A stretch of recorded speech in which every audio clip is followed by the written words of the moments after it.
Back to my channel the tutorial. और इस channel में हम Maharashtra state board science subject से रिलेटेड सारे पार्ट 1 पार्ट 2 के सारे लेसन्स हम इस चैनल पर आपको देखने मिलेंगे, ठीक है।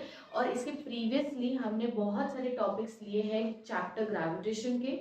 फॉर एग्जांपल लास्ट जो वीडियो था उसमें हमने कवर किया था uniform circular motion and earth gravitational potential के बारे में कवर किया था, ठीक है। आज हम लोग जो टॉपिक स्टार्ट करने वाले हैं अर्थ ग्रेविटेशन एक्सेलरेशन, जिसको हम बोलते हैं स्मॉल जी। ये स्मॉल जी को और एक टाइटल से जाना जाता है एक्सेलरेशन ड्यू टू ग्रेविटी के नाम से, ठीक है। अब होता क्या है, आपको पता है कि अर्थ क्या करता है, फोर्स एक्सर्ट करता है उसके नियर बाय ऑब्जेक्ट्स पर, ठीक है। और नियर बाय ऑब्जेक्ट्स पर अगर फोर्स एक्सर्ट करता है तो वो क्या करता है, उनको सबको अपने पास खींचता है, ठीक है, अपने सरफेस पर लेकर आता है, ठीक है। अब इसी चीज को अगर हम न्यूटन के सेकेंड लॉ ऑफ मोशन को अगर कंपेयर करें तो according to Newton second law of motion ये होता है कि जो फोर्स किसी बॉडी पर एक्सर्ट होता है, मान लो जैसे ये अर्थ है और ये ऑब्जेक्ट है, ठीक है। अगर इसके ऊपर एक फोर्स लग रहा है, फोर्स एक्सर्ट हो रहा है ये बॉडी पर, तो ये क्या करेगा, इसको खींचेगा अपने तरफ। अगर कोई भी ऑब्जेक्ट अगर एक फोर्स के वजह से मोशन में आता है तो उसके पास क्या आ जाता है, इनडायरेक्टली एक्सेलरेशन आ जाता है। क्या आ जाता है, एक्सेलरेशन।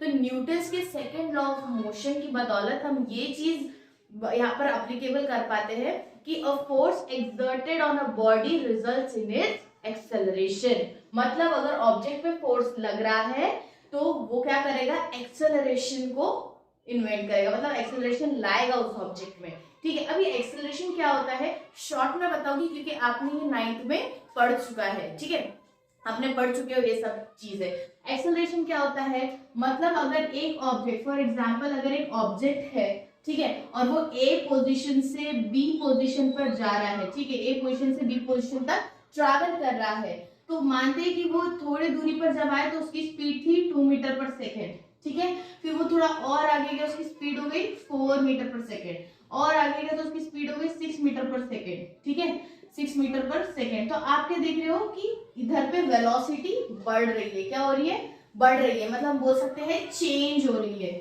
चेंज हो रही है। कौन, वेलोसिटी चेंज हो रही है। और एक्सेलरेशन यही बोलता है कि acceleration is nothing but change, rate of change of velocity upon time taken, ठीक है। मतलब बोलने का मतलब ये है कि अगर वेलोसिटी चेंज हो रही है, अगर वेलोसिटी क्या हो रही है, चेंज हो रही है, तो वहां पर कौन प्रेजेंट है, एक्सेलरेशन प्रेजेंट है। अगर मान लो कांस्टेंट है वेलोसिटी, मतलब 2 मीटर पर सेकंड की स्पीड से ही चल रही है, तो वहां पर एक्सेलरेशन होगा क्या, नहीं होगा, जीरो एक्सेलरेशन होगा। तो एक्सेलरेशन हम लोग क्या समझे एक्सेलरेशन के बारे में कि अगर वेलोसिटी में या उसकी स्पीड में अगर चेंजेस है, कम हो या ज्यादा हो, फॉर एग्जांपल 10, 8, 6 डिक्रीज भी हो रही है या फिर इंक्रीज हो रही है, जैसे कि 3, 6, 9, 15 ऐसा अगर बढ़ रही है तो हम क्या बोलेंगे, वहां पर एक्सेलरेशन है, ठीक है। अब आप मुझे बताइए कि आप किसी ऑब्जेक्ट को ऊपर फेंकते तो नीचे आता है, ठीक है। आप कभी स्लाइड में बैठे हो, स्लाइड पता है आपको, स्लाइड है ना, जब हम स्लाइड पे बैठते हैं टॉप पर रहते हैं, तो जैसे हम वहां से नीचे स्लिप होते हैं तो धीरे धीरे हमारी स्पीड क्या होती है, बढ़ने लग जाती है ना। तो हम क्या बोल सकते हैं कि उस टाइम पे हमारे बॉडी में क्या हो रहा है, एक्सेलरेशन आ गया है। क्यों, क्योंकि हम धीरे धीरे हमारी स्पीड बढ़ते हैं, नीचे जाकर हम एकदम स्पीडली स्विंग कर जाते हैं, है ना। तो इसी तरीके से हम बोलेंगे कि कोई ऑब्जेक्ट अगर ऊपर से नीचे गिर रहा है तो वो एक स्पीड के साथ गिरता है। आप कभी कैच खेलते हो बॉल के साथ, तो जब आपके हाथ में बॉल आती है तो एक फोर्स के साथ आती है, एक स्पीड से आती है ना।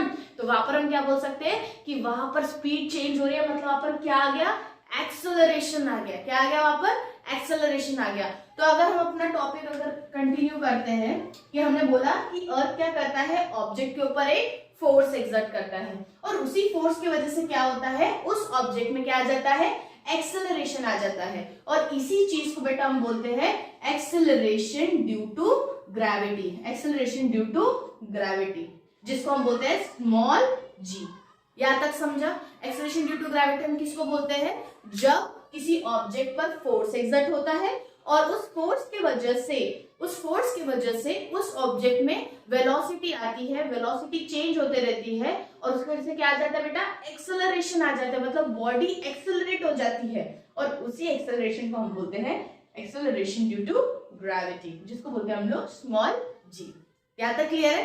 ठीक है, अब हम देखेंगे कि जी की वैल्यू कैसे है। आपको पता है जी की वैल्यू क्या होती है? 9.8। करेक्ट, आपको पता है कि जी की वैल्यू 9.8 है। अब हम देखते हैं कि 9.8 आई कहां से। सोचने वाली बात है ना। तो हम अभी नेक्स्ट टॉपिक जो पढ़ने वाले हैं वो है स्मॉल जी, वैल्यू ऑफ जी। ठीक है, ऑन सरफेस ऑफ अर्थ, क्योंकि हम सरफेस ऑफ अर्थ की बात करेंगे पहले कि ये जी की वैल्यू अर्थ सरफेस पर कितनी है। तो हमने ये अर्थ ड्रॉ कर लिया। ठीक है, अब यहाँ पर हम मान लेते हैं कि एक ऑब्जेक्ट है जो एक छोटे से डिस्टेंस पर है, जिसको हम क्या बोलेंगे, आर। ठीक है, अंदर अब सेंटर से अगर हम यहाँ तक सरफेस तक देखें तो इतना ये जो पार्ट है इसको क्या बोलेंगे, कैपिटल आर, क्योंकि वो क्या है, रेडियस है बेटा। क्या है वो? रेडियस ऑफ अर्थ है। ठीक है, और अर्थ का अपना क्या होता है, मास होता है। ऑब्जेक्ट का भी अपना क्या है, मास है। यहाँ तक आपको समझा? हमने क्या किया, एक अर्थ बनाया, अर्थ की थोड़ी सी दूरी पर हमने एक ऑब्जेक्ट को रखा, उस ऑब्जेक्ट का मास बताया है m और उसका डिस्टेंस सरफेस से कितना बताया है, स्मॉल आर, और रेडियस कितना है, कैपिटल आर, और अर्थ का जो मास है उसको हमने बताया कैपिटल m के साथ। ठीक है, अगर आपको पता है हमने जो फोर्स, ग्रेविटेशनल फोर्स का फॉर्मूला पढ़ा था, क्या था वो, capital F is equals to capital G capital M upon into small m upon R square। ठीक है, हमने ये पढ़ा था। R स्क्वायर की जगह आपने D स्क्वायर पढ़ा होगा। It is one and the same, क्योंकि D मतलब क्या होता है बेटा, डिस्टेंस, दो ऑब्जेक्ट के बीच का डिस्टेंस। अर्थ और ऑब्जेक्ट, देखो ये पूरा अर्थ है, अर्थ और ऑब्जेक्ट के बीच का डिस्टेंस क्या है, R, तो हम लोग D की जगह R लिख सकते हैं। Yes, it is correct. ठीक है, ओके, तो हमने ये फॉर्मूला पढ़ा था ग्रेविटेशनल फोर्स के बारे में। अब फोर्स का एक और एक फॉर्मूला पढ़े हो आपने, F is equals to mg। पढ़े हो ये चीज, मैंने स्टार्टिंग में ही आपको बताई हूँ, और आपने 9th में भी पढ़ा है, मास इनटू ग्रेविटी। ठीक है, अब आप देख रहे हो ये दोनों इक्वेशन में लेफ्ट हैंड साइड क्या है, इक्वल है, तो इनके राइट हैंड साइड भी क्या होंगे, इक्वल होंगे। ठीक है, तो हम अगर इनको इक्वेट करते तो ये ऐसे बन जाएगा, mg is equals to capital G capital M small m upon R square. यहां तक समझा? हमने क्या किया, इक्वेशन 1 और इस इक्वेशन 2 को क्या किया, इक्वेट करके देखा, तो क्या मिला हमें, mg is equals to g mm upon R square. अब आप देखिए ये स्मॉल m क्या हो जाएगा, कैंसिल हो जाएगा, तो आपके पास क्या बचता है, g is equals to capital G capital M upon R square. आपके पास ये वैल्यू बची।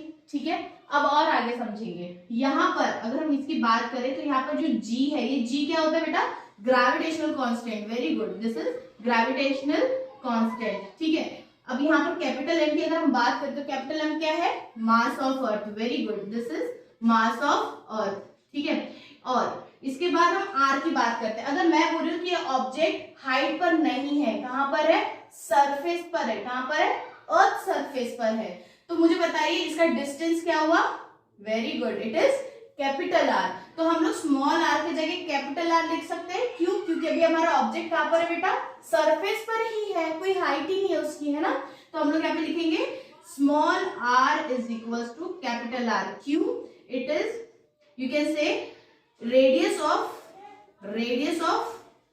अर्थ। ठीक है, रेडियस ऑफ अर्थ। और ये क्यों आया, क्योंकि यहाँ पर हम बोल रहे हैं कि ऑब्जेक्ट कहां रखा है बेटा, ऑब्जेक्ट इज ऑन सरफेस। अगर हम समझते हैं कि ऑब्जेक्ट अगर सरफेस पे है तो उसकी हाइट क्या होगी, रेडियस ऑफ अर्थ होगी। करेक्ट? ठीक है, तो अब हमें ये सब चीजें मिल गई। अब बताओ ये सब की वैल्यू फिक्स है? हाँ है। ये जी की वैल्यू क्या है, 6.67 इंटू 10 टू द पावर -11। ठीक, अर्थ का क्या है, 6 into 10 to the power 24 kg। ठीक है, और रेडियस कितना है, 6.4 इंटू 10 टू द पावर 9 और 10। It is radius is 10 to the power 6। Okay, क्या है, 10 टू द पावर 6। अब हम लोग ये सारी वैल्यूज को कहाँ पुट करेंगे बेटा, इस फॉर्मूले के अंदर पुट करेंगे। ठीक है, तो अगर मैं इस वैल्यू मतलब इस पर्टिकुलर वैल्यूज को अगर यहाँ पुट करते तो क्या हो जाएगा, 6.67 into 10 to the power -11 into mass कितना है, 6 इंटू 10 टू द पावर 24 और ये जो स्मॉल r है उसकी जगह हम क्या पुट करेंगे बेटा, कैपिटल R पुट करेंगे। तो क्या हो जाएगा ये 6.4 इंटू 10⁻6 का होल स्क्वायर। ठीक है, जब आप ये सारे वैल्यूज को कैलकुलेट करते हो तो बेटा आपको जो g की वैल्यू आएगी वो कितनी आएगी, 9.77 मीटर पर सेकेंड स्क्वायर। अब ये जो यूनिट है, आप ये यूनिट देख रहे हो, एक्सेलरेशन का यूनिट भी ये होता है मीटर पर सेकेंड स्क्वायर, और हम लोग ये g को बोलते क्या है बेटा, एक्सेलरेशन ड्यू टू ग्रेविटी।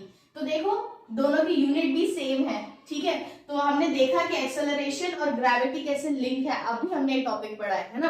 तो g की वैल्यू क्या आती है बेटा, 6.77 मीटर पर सेकेंड स्क्वायर। अब मुझे ये बताइए कि क्या ये वैल्यू पूरे अर्थ सरफेस पर फिक्स है, मतलब आपको अर्थ के बारे में अगर मैं बात करूँ, ये मिठा रही हूँ। ठीक है, आई थिंक आप सबको ये समझ में आ गया है कि हमने g की वैल्यू कैसे निकाला। ठीक है, g की वैल्यू कैसे आई 9.77। ठीक है, आप समझते हैं इसके आगे कि ये जो g की वैल्यू है 9.77, ये जो वैल्यू है स्मॉल g की वैल्यू, तो ये वैल्यू पूरे अर्थ सरफेस पे कांस्टेंट होती है क्या? सबसे पहले तो आप ये समझ लीजिए, मुझे बताइए कि अर्थ क्या पूरी तरीके से स्फेरिकल है? स्फेरिकल समझते हैं, एक बॉल, आपने फुटबॉल देखी, फुटबॉल कैसा होता है, पूरा राउंड होता है, राइट? तो मुझे एक बताइए कि अर्थ क्या पूरा ऐसा सर्कल है क्या? नहीं, आप ज्योग्राफी पढ़ चुके हो है ना, आप ज्योग्राफी में आपने पढ़ा है कि अर्थ पूरा स्फेरिकल नहीं होता है। और क्या करता है बेटा, रोटेशन करता है। क्या करता है, रोटेशन करता है, और रोटेशन की वजह से ये जो अर्थ है ये थोड़ा सा इस तरीके से होता है। आपको डायग्राम दिख रहा होगा, ये क्या होता है, आपको दिख रहा है कि इक्वेटर पे थोड़ा सा कैसा है, बल्ज्ड है।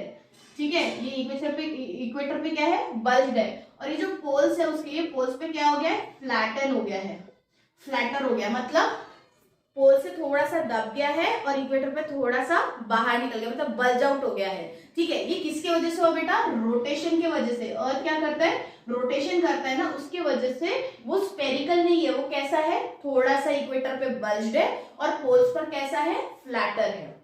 आपको इतना समझ में आ गया? अब मुझे बताइए कि यहाँ पर रेडियस कौन सा छोटा हुआ और कौन सा बड़ा हुआ। अगर आप इक्वेटर पे रेडियस देखोगे तो ये रेडियस बड़ा दिख रहा है ना, और अगर आप पोल पर रेडियस देखोगे तो ये रेडियस कैसा दिखता है आपको, थोड़ा छोटा दिखता है। ठीक है, तो आप सिंपल से ये बात समझ में आ गया कि अर्थ के पास तो दो टाइप की रेडियस दिख ही रही है, कहीं एक ज्यादा है कहीं कम है। तो आप मुझे बताइए कि जो स्मॉल g की बात कर रहे थे हम, ये g का फॉर्मूला क्या है, कैपिटल G m/r²। ये फॉर्मूले की अगर हम बात करें, ठीक है, तो यहाँ पर रेडियस का बहुत इंपॉर्टेंस है और किसका, मास का बहुत इंपॉर्टेंस है। ठीक है, अब मुझे बताइए कि ये जो g है ये किस दोनों पे डिपेंड करता है, ये मास पे डिपेंड करता है और रेडियस पे डिपेंड करता है। किसके, प्लैनेट, किसके रेडियस पे डिपेंड करता है, प्लैनेट के रेडियस पे, एंड प्लैनेट के मास पे डिपेंड करता है कौन, कैपिटल स्मॉल g।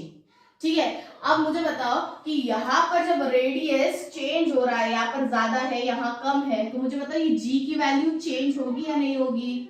यस, ये चेंज होगी, g की वैल्यू चेंज होगी। ठीक है, अब वो कैसे चेंज होगी, कितने से चेंज होगी, ये भी आप समझ लीजिए कि इक्वेटर पर अगर हम बात करें यहाँ पर, तो इक्वेटर पर बेटा वैल्यू होती है इसकी 9.77।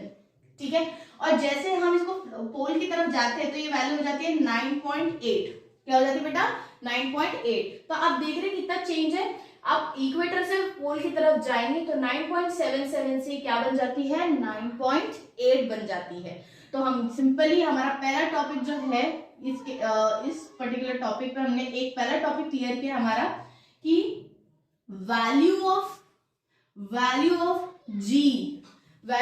जी किस पे डिपेंड करती है। यहाँ पर अगर हम पहली हेडिंग देखें तो ये होता है change along the surface, change along the surface of earth. ठीक है, तो इसी टॉपिक को भी हमने पहले कवर किया। ये हमारा फर्स्ट टॉपिक है कि जहां पर हमने बोला है कि change along the surface of अर्थ, मतलब अर्थ के सरफेस पर ही आपको देखो वेरिएशन देखने मिल रहा है। जैसे जैसे आप बेटा इक्वेटर से ऊपर पोल की तरफ जाते जाएंगे ये वैल्यू आपको ऐसे ही चेंज होते हुए दिखेगी। कैसे दिखेगी, जैसे 7.8, 9.79, फिर ऐसे ही बहुत माइन्यूट आपको ऐसे चेंजेस देखने मिलेंगे, है ना। तो ऐसे पॉइंट करते करते एक बार फिर ये वैल्यू क्या मिल जाएगी आपको, 9.8 तक। तो इतने सारे वेरिएशंस दिखने मिलते हैं अर्थ सरफेस पर। तो हम बोल सकते हैं कि change value of G changes along the surface of earth, it is true. ठीक है, तो इसका मेन अगर आप देखो तो इसमें आपको कंटेंट मेन हाईलाइट क्या कर रहे हैं बेटा, आपको ये बताना है कि अर्थ रोटेशन करता है जिसकी वजह से इक्वेटर पे बल्ज आउट हो गया है और पोल्स पे फ्लैटर हो गया है अर्थ। ठीक है, उसकी वजह से क्या होता है, वैल्यू ऑफ जी चेंज होते रहती है। किसके बीच में, 9.7 टू 9.8 मीटर पर सेकेंड स्क्वायर से। ठीक है, ये हुआ पहला टॉपिक। इसी के बाद हम सेकेंड टॉपिक की बात करेंगे कि वैल्यू ऑफ जी जो है ये चेंज क्या होती है अकॉर्डिंग टू हाइट। तो हम यहाँ पे लिखेंगे change along, it is change with height, simply लिखा हुआ है चेंज विथ हाइट। ठीक है, अब ये हाइट का क्या है हम देख लेते हैं, ये भी हाइट के बारे में। ठीक है, यहाँ पर मैं एक दूसरा डायग्राम बनाऊं, ठीक है, इसको रहने दो, यही हम यहाँ पे दूसरा डायग्राम बना लेते हैं। ये अर्थ है फिर से। ठीक है, अब मान लीजिए कि एक हाइट पर अगर मैं बोलती हूँ यहाँ पर चिड़िया उड़ रही है, बर्ड, ठीक, और या फिर आप पतंग उड़ा रहे हो यहाँ पर, तो ये हाइट मैटर करेगी क्या अर्थ को? नहीं, क्योंकि क्या है ना, आपको पता है अर्थ का जो रेडियस है कितना है बेटा, 6400 किलोमीटर है। कितना है, 6400 किलोमीटर है। ठीक है, अब ये इतना बड़ा रेडियस होने के बाद आप बताइए छोटी सी 2 मीटर की हाइट, 2 किलोमीटर की हाइट या 1 किलोमीटर की हाइट कुछ वैल्यू करेगी क्या? अब देखो 6400 और 1 कितना फर्क है इनमें, सबसे बड़ा है ये, कितना ज्यादा बड़ा है ना। तो यहाँ पर ये 1 मैटर करेगा कि इसको नहीं मैटर करेगा। तो यहाँ पर ग्रेविटी फिर भी हम लोग क्या बोलेंगे, सेम चली 9.8 वगैरह कुछ मिलेगी अपने को। ठीक है, बट अगर अभी हम दूसरा एग्जाम्पल की बात करते हैं, जैसे कि अगर मैं बोलती हूँ यहाँ पर एक प्लेन उड़ रहा है, ठीक है, एक प्लेन उड़ रहा है। अब प्लेन की हाइट अर्थ सरफेस से कितनी होती है, 10 किलोमीटर पर होती है। कितनी बोले, एग्जाम्पल मान के चलते हैं 10 किलोमीटर की हाइट पर एरोप्लेन क्या हो रहा है, उड़ रहा है। ठीक है, तो अब मुझे बताइए कि यहाँ पर अगर मैंने 10 लगा दी और अब देखो 10 किलोमीटर, थोड़ा तो फर्क पड़ेगा है ना। अब ग्रेविटी पे थोड़ा सा फर्क पड़ने लगेगा। ठीक है, तो हम यहाँ पर सिंपली ये बोल सकते हैं कि जैसे जैसे अगर अर्थ सरफेस के ऊपर हम लोग बढ़ते जाएंगे, मतलब हम सिंपली बोल सकते हैं कि अर्थ और ऑब्जेक्ट के बीच में जो डिस्टेंस है, डिस्टेंस को हम लोग अगर स्मॉल आर से बताते हैं, अगर ये डिस्टेंस बढ़ रहा है और ये हो गया अपना रेडियस, ठीक है, तो अगर ये डिस्टेंस बढ़ रहा है तो ग्रेविटी क्या होगी बेटा, कम होगी। अच्छा, कैसे बताएंगे ये, इसको प्रूफ देखो, मैथमेटिकली अपन प्रूफ करके देखते हैं इसको। क्या होता है, अपन ये फॉर्मूला पढ़ा है, G is equal to capital G capital M upon R square, हमने ये चीज पढ़े। ठीक है, अब यहाँ पर देखो ये कैपिटल R की जगह अगर मैं स्मॉल r लिखती हूँ, एक ही बात है ना, डिस्टेंस याद है, मैंने अभी थोड़ी देर पहले आपको बताया था कि R कब लेते हैं हम लोग, जब ऑब्जेक्ट एक अच्छे हाइट पर है तो हम R को कंसिडर कर लेते हैं क्योंकि डिस्टेंस है ना प्रॉपर सरफेस के ऊपर। ठीक है, तो यहाँ पर अब एक चीज समझेंगे आप कि अगर R मैंने बोला बढ़ रहा है तो ये G क्या होना चाहिए, कम।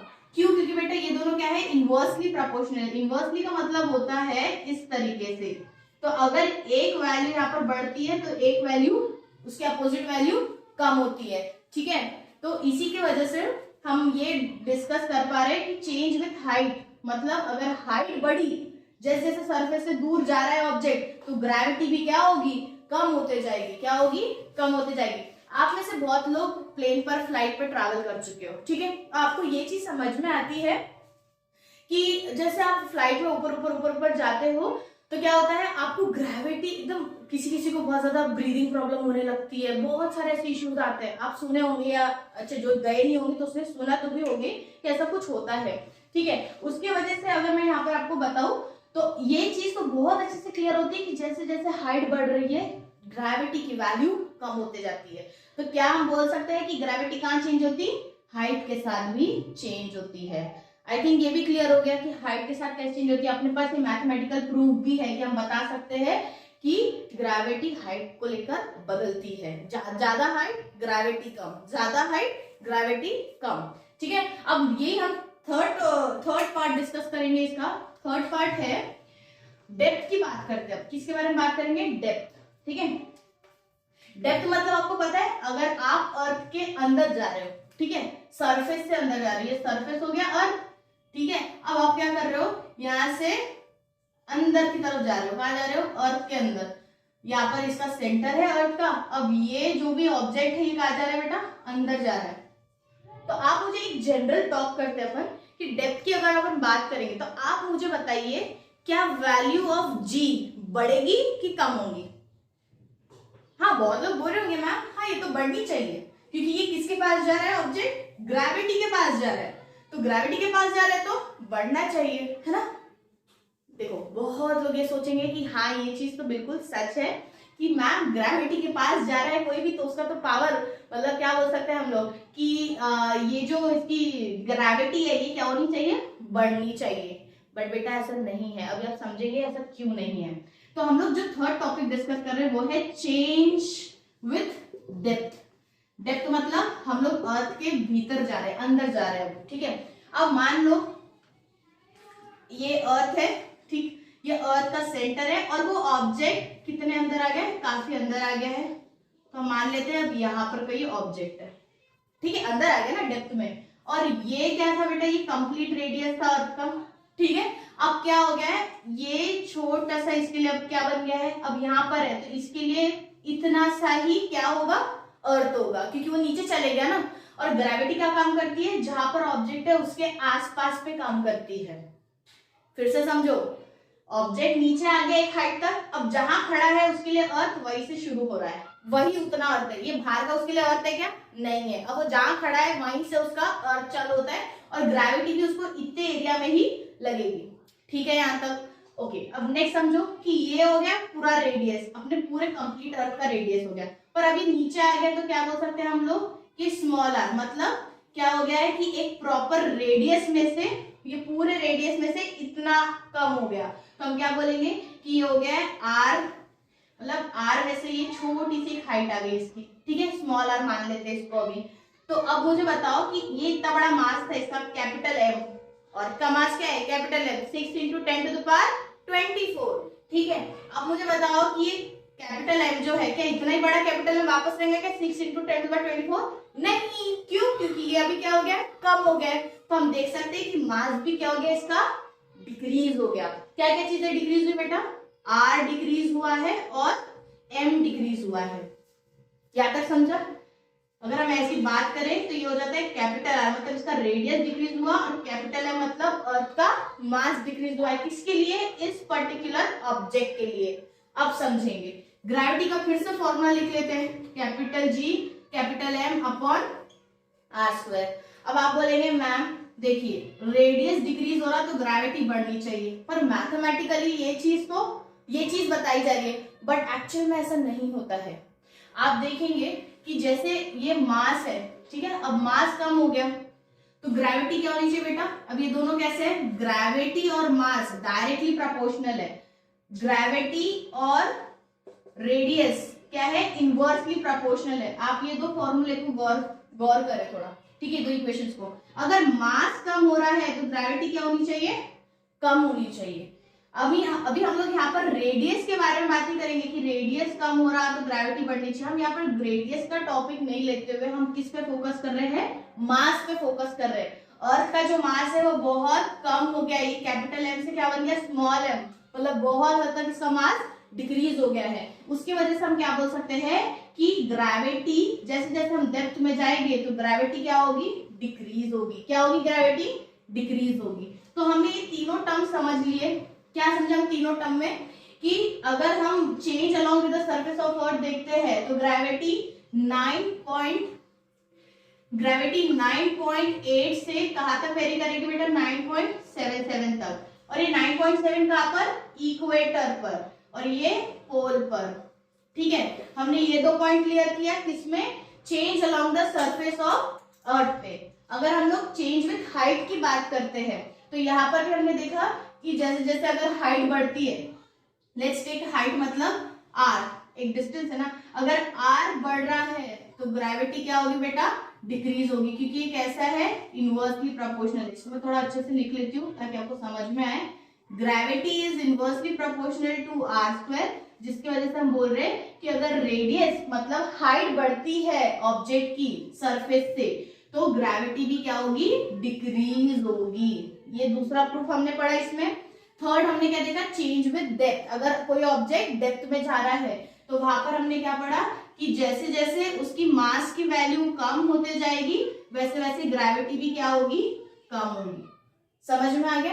तो ये 3 चीजें हमारी काफी इंपॉर्टेंट थी किसको समझने के लिए कि वैल्यू ऑफ जी पूरे अर्थ पर किस तरीके से चेंज होती है, हाइट पे, डेप्थ पे और सरफेस पे। आई होप आपको ये समझ में आया होगा टॉपिक। आपने अभी देखा कि चेंज विद सरफेस, मतलब सरफेस पर ग्रेविटी कैसे चेंज होती है, हाइट को लेकर ग्रेविटी कैसे चेंज होती है, डेप्थ को लेकर ग्रेविटी कैसे चेंज होती है। अब ये सारा ग्रेविटी के बारे में आप समझ गए हो, बट आप ये बात और समझेंगे कि अगर बहुत डिफरेंट प्लैनेट्स जैसे जुपिटर है, सैटर्न है, यूरेनस है, नेपच्यून है, मार्स है और बहुत सारे प्लैनेट अपने जो है ये 8 प्लैनेट्स, इनका अपना मास होता है, राइट। इनका क्या होता है, अपना मास। अब अपना मास है तो इनका अपना रेडियस भी होगा, सही बात है। तो आप बोल सकते हैं कि ग्रेविटी सबकी सेम है या सबकी अलग है, ग्रेविटी सबकी सेम है या ग्रेविटी सबकी डिफरेंट है। बिल्कुल सही जवाब, ये डिफरेंट रहेगी। सेम रह सकती है क्या, नहीं। क्यों, क्योंकि अर्थ का अपना मास है, अर्थ का अपना रेडियस है, तो इसीलिए इसकी ग्रेविटी 9.7 अप्रोक्सीमेटली या तो 9.8 होती है। ये हमने अभी देखा, हम प्लैनेट अर्थ के लिए देखे। बट आपको पता है कि ग्रेविटी का ये जो फॉर्मूला है capital G capital M upon R square, तो आप देखते हो कि ग्रेविटी मास पे डिपेंड करती है और ग्रेविटी रेडियस पे डिपेंड करती है। जब मास और रेडियस ही चेंज हो रहे हैं तो क्या ग्रेविटी चेंज नहीं होगी, डेफिनेटली ग्रेविटी भी चेंज होगी। तो जैसे हम सैटेलाइट की बात करते हैं, अर्थ को एक नेचुरल सैटेलाइट है, क्या है, मून, वेरी गुड। तो मून का अपना क्या होता है, मास है, ठीक है, ये मून है, मून सैटेलाइट है, मून का अपना मास है, उसका अपना रेडियस है। तो जो मून पे ग्रेविटी है वो पता है अर्थ से कितनी होती है, मतलब gravity on moon is 1/6 of gravity of earth. मतलब कैसे बोल सकते हैं कि अगर आप अर्थ पे जंप कर रहे हो जिस भी फोर्स के साथ, जितनी भी एनर्जी के साथ, उसी एनर्जी के साथ अगर आप मून पर जंप करोगे तो आप 6 टाइम्स हाई कूद सकते हो। समझा कि अगर आप यहाँ पर अर्थ पे धीरे से कूदोगे, बट अगर आप मून पर जाकर उसी एनर्जी के साथ अगर वैसे ही जंप लेते हो तो आप 6 टाइम्स ज्यादा जंप लोगे। समझ में, आपकी हाइट कितने टाइम्स ऊपर जाएगी, 6 टाइम्स। तो मतलब समझ रहे हो कि इसकी ग्रेविटी, मून की तक ग्रेविटी में चेंज आ जाता है। तो ये सब किस पे डिपेंड करते हैं, ग्रेविटी जो है ये किस पे डिपेंड करती है, मास पे डिपेंड करती है और रेडियस पे डिपेंड करती है, प्लैनेट के या फिर सैटेलाइट के, जिसकी भी ग्रेविटी आपको निकालनी है। यहाँ तक समझा, ठीक है। अभी हम बात करते हैं वेरी इंपॉर्टेंट टॉपिक एक और है हमारे पास जिसको हम बोलेंगे मास एंड वेट, ठीक है। ये भी एक वन ऑफ द टॉपिक है, बहुत छोटा सा, नाम से आपको लगता है कि मैम ये तो हम बार बार सुन चुके हैं, मास क्या होता है, वेट क्या होता है, बट बहुत लोगों को इसका डिफरेंस ही नहीं पता होता कि दोनों में अंतर क्या है, ठीक है। तो अब हम पहला टॉपिक जो डिस्कस करेंगे यहाँ पर वो है मास, ठीक है। अब ये मास की बात करते हैं। मास क्या होता है, मास कुछ नहीं है, बस समझ लो एक बोरा है, ठीक है। एक बोरा पता है आपको, स्टैक बोरा है, वो बोरे में समझ लो आपने बहुत सारा गेहूं भर के रखा है, तो पूरा बोरा क्या हो गया, अभी पैक हो गया। तो मैं क्या बोलूंगी कि जब ये बोरे को मैं मेजर करूंगी तो इसका कुछ तो भी मास निकलेगा, इसका कुछ तो भी वजन आएगा, ठीक है। तो हम ये बोल सकते हैं कि mass is nothing but matter consisting in it, मतलब वो ऑब्जेक्ट के अंदर में कितना मैटर है उसी को हम क्या बोलते हैं, मास है। क्या बोलते हैं उसको, मास। मतलब मास की सिंपल सी डेफिनेशन क्या बनती है, the matter which the object contain in it, मतलब उस ऑब्जेक्ट के अंदर में कितना मैटर है। मैटर समझता है, जैसे कि बोरे के अंदर में गेहूं है तो वो मैटर हो गया, है ना। वैसे ही किसी ऑब्जेक्ट के अंदर में कितना मैटर है वही उसका क्या बन जाता है, मास बन जाता है, ठीक है। तो मास के बारे में अपने को इसका ऐसा यूनिट भी पता होना चाहिए, क्या होता है, केजी। आपको पता है किस में गिनते हैं हम लोग मास को, जैसे आप बोलते हैं ना ये 10 किलो, मतलब 10 केजी का सैक है, ये 4 केजी का सैक है, तो हम मास को किस में गिनते हैं, केजी, किलोग्राम। इवन हम मास को सीजीएस में किस में गिन सकते हैं बेटा, ग्राम्स में गिन सकते हैं। ये भी पॉइंट क्लियर हो गया आपको, ठीक है। अब आप मुझे बताइए कि मास का एक पॉइंट मैं बताना चाहूंगी, वो है स्केलर। मतलब हम मास को कैसा यूनिट बोलते हैं, स्केलर क्वांटिटी बोलते हैं। क्या बोलते हैं बेटा, स्केलर क्वांटिटी। अब आपने ये नाम सुना है 9th में, स्केलर एंड वेक्टर सुने हैं, ठीक है। ये दोनों में एक ही डिफरेंस है, पता है क्या डिफरेंस है स्केलर और वेक्टर में, स्केलर में सिर्फ मैग्नीट्यूड होता है, मैग्नीट्यूड। अब मैम ये मैग्नीट्यूड क्या है? ये मैग्नीट्यूड मतलब सिंपली वैल्यू होती है। बट जब हम इसकी बात करते हैं, वेक्टर की बात करते हैं, तो वेक्टर में मैग्नीट्यूड भी आता है प्लस डायरेक्शन भी आती है। दो चीज आती है, क्या आता है? Magnitude and direction. मैग्नीट्यूड मतलब वैल्यू। जैसे एक एग्जांपल बताती हूं मैं कि चलो लेते हैं एक क्लॉथ को आप मीटर में गिन रहे हो, है ना? गए हो कभी टेलर के पास या कोई क्लॉथ वाले के पास, तो आपको ऐसे मीटर में गिन के देता है क्लॉथ, है ना?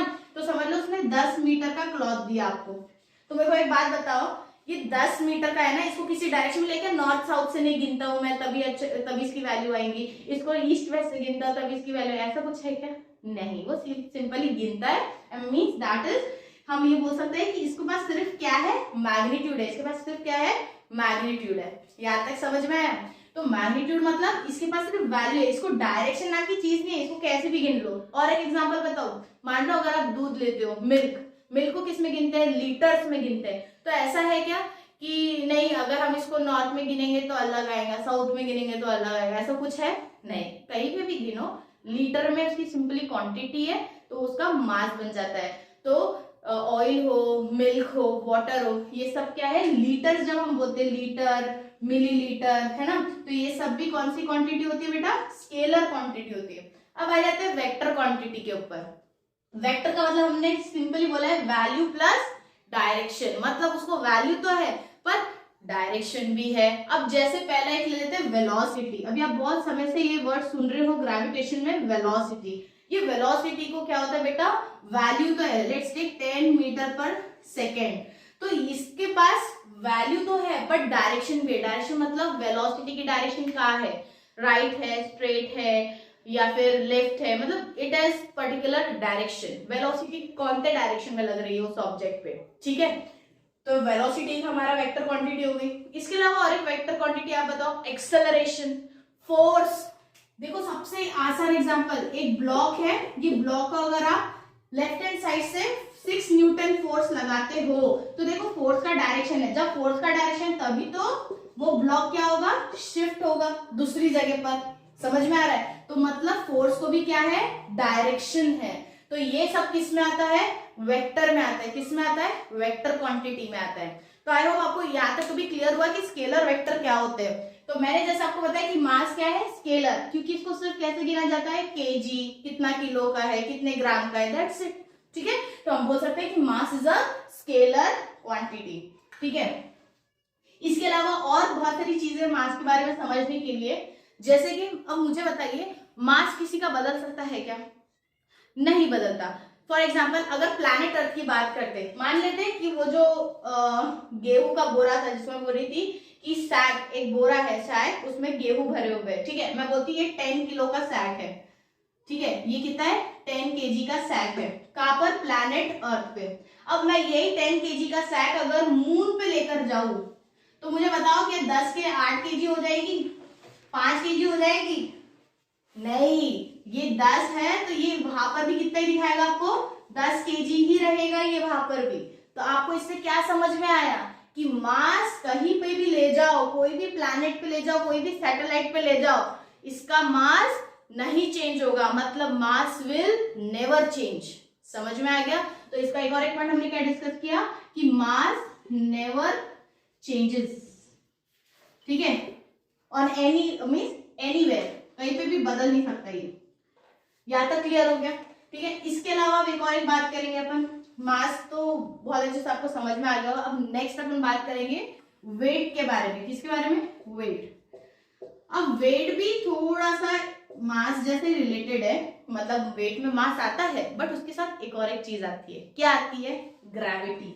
तो वेट का फॉर्मूला ही बनता है मास इनटू ग्रेविटी। आप देख रहे हो, अब जैसे आप वजन करते हो, है ना, खुद को गिनते हो ना, अब एक वेट मशीन होती है, उस पर खड़े हो जाते हो, वो आपका वेट बताती है। तो आप मुझे बताओ, वो आपका सिर्फ मास बताती है कि वो आपका वेट बताती है? वो आपका वेट बताती है। वेट मतलब मान लो अगर आप 10 किलो के हो, 10 तो बहुत छोटा हो गया, चलो लेते हैं 40 केजी के हो आप। ठीक है, अब उसमें ग्रेविटी अप्रोक्सीमेटली लेते हैं 10, 9.8 है, पर अगर आप अप्रोक्सीमेटली 10 लोगे तो आपका वेट कितना आ गया बेटा? 15 न्यूटन, क्योंकि वेट को भी किस में गिना जाता है? न्यूटन में गिना जाता है। तो हम क्या बोलेंगे कि आपका वेट कितना है, 50 है। कितना है, 50। बट आप मुझे बताओ ये आपका मास है क्या? नहीं, जब आप तराजू पे बैठोगे तो आपका अलग आएगा, और आप जब वेट मशीन पे खड़े रहोगे तब आपका वेट मशीन अलग दिखाएगी। समझ में आया? तो आप आज बहुत बड़ा डिफरेंस समझ रहे हो कि जो हम वेट मशीन पे खड़े रह के अपना वेट देखते हैं वो किसको काउंट करती है, ग्रेविटी को साथ में काउंट करके अपने को वेट बताती है अपना। यहाँ तक समझ में आया आप लोग को? ठीक है, तो ये हो गया वेट। तो वेट के बारे में हमने अभी क्या समझा कि वेट का एक फॉर्मूला है मास इंटू ग्रेविटी, मतलब मास के साथ कौन आती है, ग्रेविटी आती है उस पर्टिकुलर प्लैनेट की। समझ लो मैं प्लैनेट अर्थ पे खड़ी हूँ तो मेरी प्लैनेट अर्थ की जो ग्रेविटी ना उसके साथ ही मेरा वेट बताया जाएगा। बट मान लो अगर हम मून पे चले जाते हैं तो मून की ग्रेविटी तो डिफरेंट है, तो वहां पर मेरा वेट सेम आएगा क्या? फॉर एग्जाम्पल अर्थ पे मेरा वेट है 50, अब मैं मून पर जाकर वेट मेजर करूंगी तो मेरा 50 वेट आएगा क्या? नहीं, 6 गुना कम आएगा वेट। सही बात है, क्या होगा, 6 टाइम्स कम वेट आएगा मेरा मून पर। तो आपको ये चीज समझ में आ रही है कि वेट हर जगह सेम नहीं होता, हर जगह वेट डिफरेंट होता है। क्या होता है? हर जगह वेट डिफरेंट होता है, डिफरेंट एवरीवेयर, ऐसा लिख सकते हैं ना। कहाँ होता है? डिफरेंट होता है हर जगह पर। अब वेट का यूनिट मैंने बताई हूँ क्या होता है, न्यूटन। कैसे न्यूटन? आपको ये फोर्स का फॉर्मूला बताई थी मैंने, मास इंटू ग्रेविटी। देखो दोनों का फॉर्मूला सेम है कि नहीं है? सेम है। फोर्स को किस में गिनते हैं आप? न्यूटन में। तो वेट को भी किस में गिनोगे आप? न्यूटन। किसमें गिनोगे आप? न्यूटन, कैपिटल एन में। ये भी समझ में आ गया? तो हमको वेट का यूनिट पता चल गया, वेट का फॉर्मूला पता चल गया, और वेट किस पे डिपेंड करता है? वेट मास पे और ग्रेविटी दोनों पे डिपेंड करता है। ठीक है, अब इसके अलावा अपने को और क्या पता है वेट के बारे में? वेट एक वेक्टर क्वांटिटी है। आप बताओ ये वेक्टर क्वांटिटी कैसे हो गई? मास तो स्केलर थी और वेट क्या हो गई? वेक्टर हो गई। वेक्टर क्वांटिटी क्यों? क्योंकि मैंने बोली वेक्टर में क्या आता है? वैल्यू के साथ में डायरेक्शन आती है। अब भी मैंने आपको समझाया कि फोर्स को क्या होती है बेटा? डायरेक्शन होती है ना। वेट को भी डायरेक्शन होती है। कैसे? प्लैनेट अर्थ है, अगर आप यहाँ पे खड़े हो, अगर आप खड़े हो, बैठे हो, लेटे हो, जैसे भी हो, आप जब तक अर्थ सरफेस के पास हो ग्रेविटी आप पर काम करते रहती है। चाहे आप कुछ मूवमेंट करो ना करो तो आपको कौन खींच रहा है? फिर भी अर्थ की जो ग्रेविटेशनल फोर्स है आपको खींच रही है। तो जिसके वजह से हम क्या बोलते हैं? कॉन्स्टेंटली अपने ऊपर कौन का एक्ट करते रहता है? ग्रेविटी एक्ट करते रहती है। जिसके वजह से हम क्या बोलेंगे? ग्रेविटी का एक्ट करती है नीचे की तरफ। कहाँ एक्ट करती है? नीचे की तरफ। तो इसी वजह से हम बोल सकते हैं कि ये जो वेट है ये क्या है? वेक्टर क्वांटिटी है, क्योंकि डायरेक्शन कहाँ है? डाउनवर्ड। फोर्स तो लग रहा है, कौन सा फोर्स? ग्रेविटेशनल फोर्स तो लग रहा है, और किस डायरेक्शन में लग रहा है? डाउनवर्ड लग रहा है, वर्टिकली डाउनवर्ड लग रहा है। इसीलिए हम बोलेंगे वेक्टर वेट क्या है? वेक्टर क्वांटिटी है। ठीक है यहाँ तक? तो अपन ने दोनों का बिग डिफरेंस आपको शायद ये लिखने से समझ में आ रहा है कि कितना बड़ा डिफरेंस है दोनों में। तो अगर आपको डिफरेंस बिटवीन आता है तो आप मास और वेट के बारे में अच्छे से आप डिफरेंस बिटवीन नोट डाउन कर सकते हैं। ठीक है, यहाँ तक क्लियर हो गया? इसके अलावा एक छोटा सा और पॉइंट ये बताना था मुझे कि आपको ये जरूर पता है कि gravity, acceleration due to gravity के हम जब बात कर रहे थे तो हम अर्थ के बारे में क्या बोले कि इसका जो भी ग्रेविटेशनल फोर्स है कहाँ से लगता है? सेंटर से लगता है। तो कोई भी ऑब्जेक्ट कहीं भी रहेगा तो कैसे गिरेगा बेटा? वर्टिकली गिरेगा। वर्टिकली मतलब स्ट्रेट गिरेगा, है ना। ये हमने ग्रेविटेशन जब फर्स्ट टॉपिक पढ़ा था ग्रेविटेशन के बारे में, तब मैंने क्लियर किया था कि क्या होता है, ये जो फॉल होता है ये वर्टिकली डाउनवर्ड होता है, मतलब सेंटर की तरफ होता है। ठीक है, तो यहाँ पर एक बात और ध्यान में रखेंगे कि ग्रेविटी कैसे काम करती है बेटा? वर्टिकली। उसकी डायरेक्शन कैसी है? Vertically downward. क्या पॉइंट नोट करने बोला मैंने कि ग्रेविटी की डायरेक्शन क्या होती है किसी भी ऑब्जेक्ट पर? Vertically downward. यहाँ तक समझ में आया? आई होप आज के हमने जो टॉपिक लिए, हमने कौन से टॉपिक लिए थे? अर्थ ग्रेविटेशनल एक्सेलरेशन। ठीक, दूसरा हमने लिया था कि वैल्यू ऑफ जी कैसे निकालते, मतलब जी की वैल्यू 9.77 कैसे है, ये हमने देखा। इसके अलावा हमने देखा कि value of ji planet earth पे कैसे कैसे वेरी करती है, सरफेस पर, डेप्थ में, हाइट पर कैसे वेरी करते हैं ये देखा। और हमने देखा मास एंड वेट, इनका डिफरेंस भी देखा, और मास एंड वेट क्या है ये चीज भी हमने समझा। आई होप आपको ये सारे टॉपिक बहुत अच्छे समझ में आएंगे। एक एडवाइस है मेरे तरफ से कि जब भी आप कोई ऐसा वीडियो देखते हो ठीक है। उसके बाद एक बार आपको आपकी टेक्स्ट बुक पढ़ के देखनी है, ठीक है। वो टेक्स्ट बुक में वो कंटेंट पढ़ के देखना है। अगर आपको अपना कंसेप्ट स्ट्रॉन्ग करना है तो after video you have to read text book, एक बार आपको टेक्स्ट बुक पढ़ना है, ठीक है। तो आई होप आज का वीडियो आपको बहुत ज्यादा हेल्पफुल रहा होगा, आपके डाउट्स क्लियर हो गए होंगे, ठीक है। वीडियो को लाइक करें, अपने फ्रेंड्स में जितना ज्यादा हो सकता है शेयर करें, उनको भी हेल्प करो, ठीक है। और जिन्होंने अभी तक सब्सक्राइब नहीं किया मेरे चैनल को, प्लीज सब्सक्राइब करें आप लोग, और कमेंट में मेंशन कर सकते हैं न्यू टॉपिक आपको और क्या चाहिए, और आपको वीडियो से रिलेटेड अगर कोई टॉपिक है या कुछ है तो आप कमेंट में मेंशन कर सकते हैं। Thanks for watching, bye bye. ऐसे ही देखते रहिए चैनल।